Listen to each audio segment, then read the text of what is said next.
โอเคสบายดีเนาะเมื่อนี้ค่อยจะมาแนะนำการเปลี่ยนฟอนต์ใน Windows 10 เนาะแล้วก็8.1หรือ8.7เนาะมันจะใช้วิธีเดียวกันนี้เลยได้เนาะการเปลี่ยนฟอนต์ใน Windows แม่นแบบใดเนาะก็คือแบบนี้เลยเนาะก็คือเราจะเปลี่ยนฟอนต์ทุกอย่างที่อยู่ใน Windows ให้มันเป็นฟอนต์เพชรสลัด OT เนาะ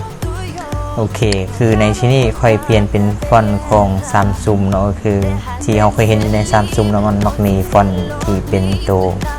เฮียงจังซี่เนาะโอเคเดี๋ยวจะเข้าไปเบิ่งว่าใน2D 2C เนาะมันเป็นแบบเห็นบ่ทุกอย่างมันจะกลายเป็นตัวเฮียงจังซี่หมดเนาะถ้าคันเราเปลี่ยนเป็นเพชรสลัด OT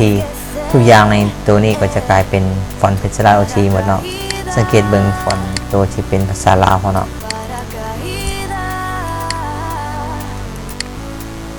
โอเคสังเกตว่าภาษาลาวมันจะบ่เป็นเพชรสลัด OT เนาะ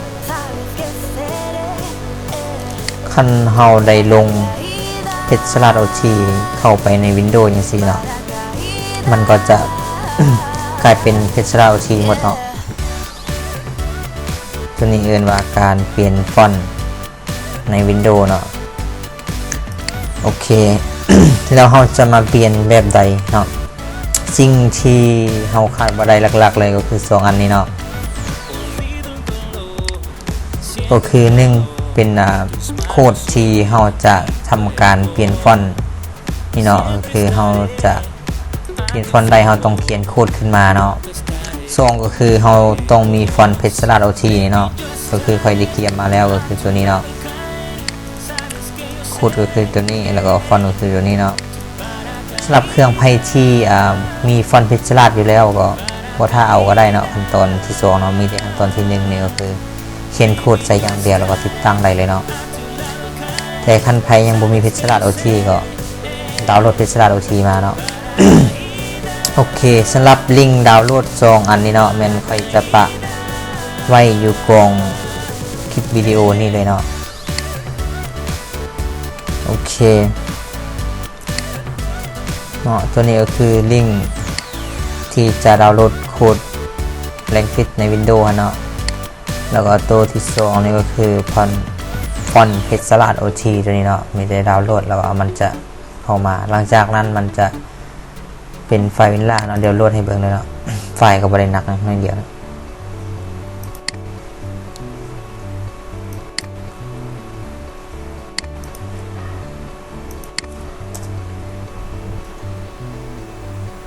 ฟอนต์เพชรสลัดได้แล้วนะนั่นตัว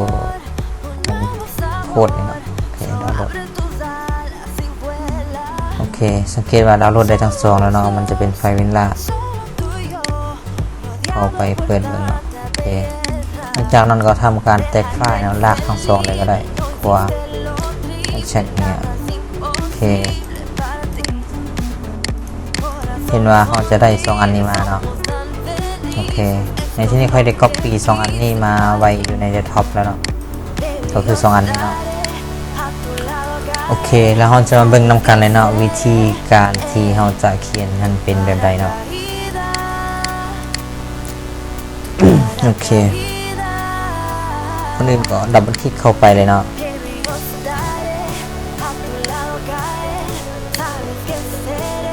เพื่อที่ไหนได้ฟอนต์ใหญ่กว่าเดี๋ยวปรับมันน้อยลงสักใจมันโอเค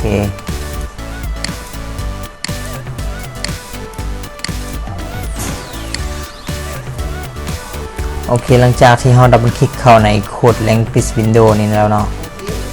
มันจะมีโค้ดที่เคยเขียนปาไว้ทั้งหมดอยู่ในนี้เนาะแต่บ่ต้องไปสนอย่างไรเนาะจุดเดียวที่เราต้องเปลี่ยนก็คือจุดนี้เนาะก็คือเราจะเปลี่ยนให้มันเป็นฟอนต์ใดนะเนาะเบิ่งแต่จุดเดียวเลยเนาะคันเราจะเปลี่ยนให้มันเป็นฟอนต์ใดเราก็มีแต่เลือกเอาฟอนต์นั้นมาใส่นี่เนาะ โอเคในที่นี้ค่อยจะใส่เป็นฟอนต์เพชรสลัด OT เนาะก่อนอื่นเราก็ต้องเบิ่งว่าเรามีฟอนต์เพชรสลัด OT อยู่ในเครื่องคอมของเราแล้วบ่ก็คือเข้าไป Control Panel เข้าที่ฟอนต์ แล้วก็พิมพ์พิศดารโอทีเนาะคือค่อยได้มีอยู่ในนี้แล้วเนาะ คันไทยยังบ่มีก็ต้องได้ลงเข้าไปเนาะก็คือที่ว่าเมื่อกี้เนาะหลังจากที่เราดาวน์โหลดมาอยู่ในบนดาวน์โหลดนี่แล้วเนาะก็มีแต่ copy Ctrl C แล้วก็ Ctrl V ไปวางอยู่ในฟอนต์นี่เนาะที่ในที่ค่อยมีแล้วเนาะก็คือฟอนต์พิศดารโอทีตัวนี้โอเคค่อยจะมีอยู่ลายฟอนต์อยู่เนาะอยู่780ปลายฟอนต์คันต้องการฟอนต์ใดให้มันเป็นฟอนต์ต้นฉบับของ Windows ก็มีแต่มาเลือกเอาเนาะว่าจะเอาฟอนต์ใดเนาะแต่ในที่นี้ค่อยจะมาเว้าเรื่องของฟอนต์พิศดารโอทีตัวนี้เนาะโอเคค่อยก็จะเอาฟอนต์พิศดารโอทีนี้เข้าไปเลยเนาะเข้าไปเปลี่ยนชื่อตัวนี้โอเคมีแต่เปลี่ยนจุดเดียวเนาะพิศดารโอทีเข้าไปหลังจากนั้นก็เซฟแพทแล้วก็เปลี่ยนเป็นฟอนต์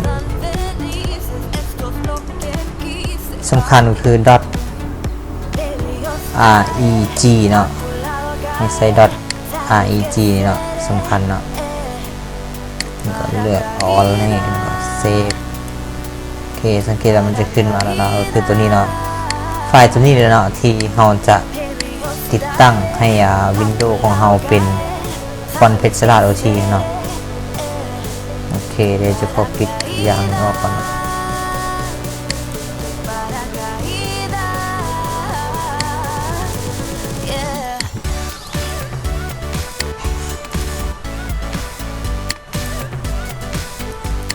โอเคหลังจากที่เรา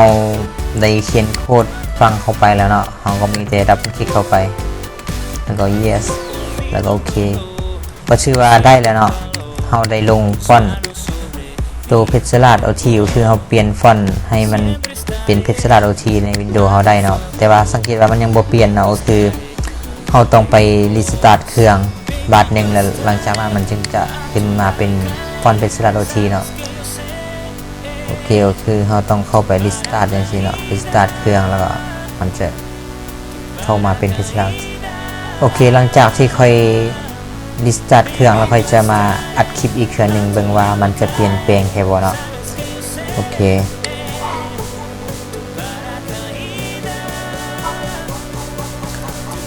เนาะหลังจากที่เราได้รีสตาร์ทเครื่องขึ้นมาแล้วสังเกตเบิ่งว่าฟอนต์เราก็จะเริ่มเปลี่ยนแปลงเนาะจาก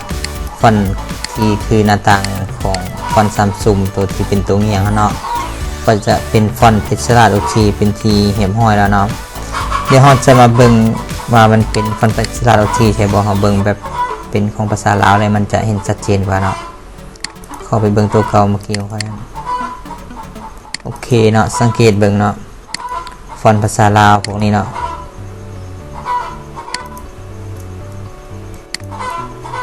เมื่อกี้มันจะบ่เป็นภาษาลาวเนาะแต่ตอนนี้มันจะเป็นภาษาลาวแล้วเนาะเมื่อกี้ทุกอย่างนี่จะเป็นตัวเงียงของSamsungเนาะแล้วตอนนี้มันก็กลายเป็นฟอนต์พิศดารโอทีหมดแล้วโอเคสำหรับคลิปนี้เนาะก็จะขอจบเพียงเท่านี้เนาะอย่าลืมกดติดตามช่อง YouTube โรงเรียน IT แล้วก็ Facebook โรงเรียน IT เนาะเพื่อบ่ให้พลาดคลิปใหม่ๆ